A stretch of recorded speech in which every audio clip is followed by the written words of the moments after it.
तो देखते हैं इसका सेकंड पार्ट में ये बता रहा है कि for which value of k will the following pair of linear equation have no solution.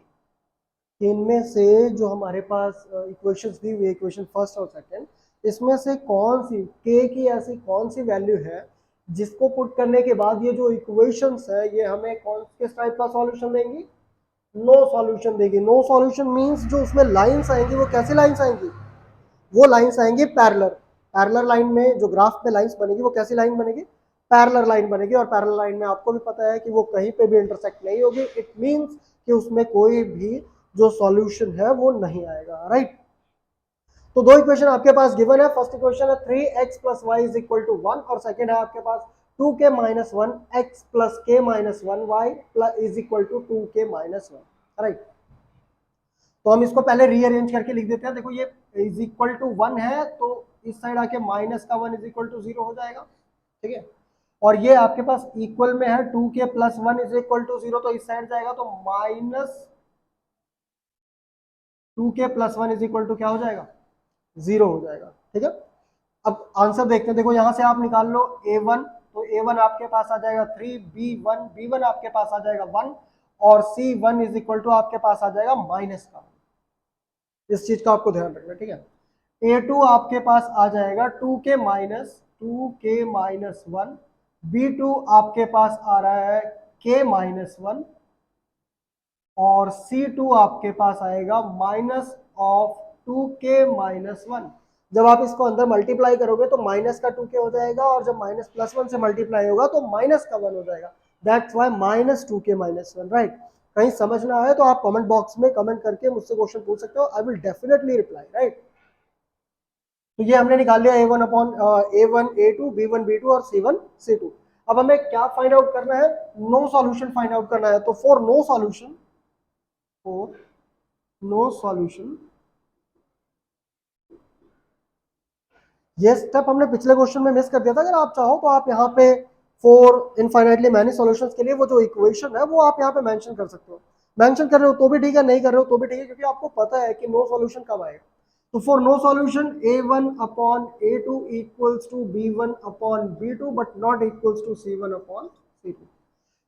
सो जो हमारे पास नो सॉल्यूशन का पॉइंट रहेगा, इक्वेशन रहेगी, वो क्या रहेगी? इसमें a1 upon a2 b1 upon b2 के इक्वल तो होगा, लेकिन जो b1 अपॉन b2 है वो c1 अपॉन c2 के इक्वल नहीं होगा। तो बहुत इजी हो जाएगा इसको फाइंड आउट करना। आइए देखते हैं। a1 अपॉन a2 हमारे पास क्या हो जाएगा? 3 upon 2k minus 1 is equal to b1 upon b2 यानी कि 1 अपॉन k माइनस 1 और c1 अपॉन c2 जो कि हमारे पास आ जाएगा minus 1 upon minus 2k minus 1। तो हम देखते हैं कि यहाँ पे जो हमारा b1 अपॉन b2 है वो c1 अपॉन c2 के इक्वल नहीं है। इक्वल क्या है? सिर्फ a1 upon a2 b1 upon b2 के इक्वल है। दैट्स व्हाई हम सिर्फ इन दोनों को कंपेयर करेंगे, इससे कोई मतलब रहता ही नहीं, राइट। तो यहाँ पे आप कर देंगे क्रॉस मल्टीप्लाई, या अगर आप चाहो तो इस स्टेप को दोबारा लिख सकते हो। तो ये क्या आ जाएगा? 3 upon 2k minus 1 is equal to 1 upon k minus 1। जब आप इसको क्रॉस मल्टीप्लाई करते हो तो देखो ये आपके पास आ जाता है 3k माइनस 3 और इक्वल्स टू 1 को 2k से मल्टीप्लाई किया तो 2k और 1 को माइनस 1 से मल्टीप्लाई किया तो 1, राइट। अब जो आपके पास k वाले टर्म्स है वो एक साइड कर दो और जो कांस्टेंट टर्म है वो एक साइड। तो यहाँ पे क्या हो जाएगा हमारे पास? 3k minus of 2k is equal to minus 1 और ये इस साइड आएगा तो प्लस का 3 हो जाएगा। क्या हो जाएगा? प्लस का 3, राइट। अब यहाँ से आप वैल्यू फाइंड आउट कर लो। देखो 3k माइनस 2k कितना हो जाएगा?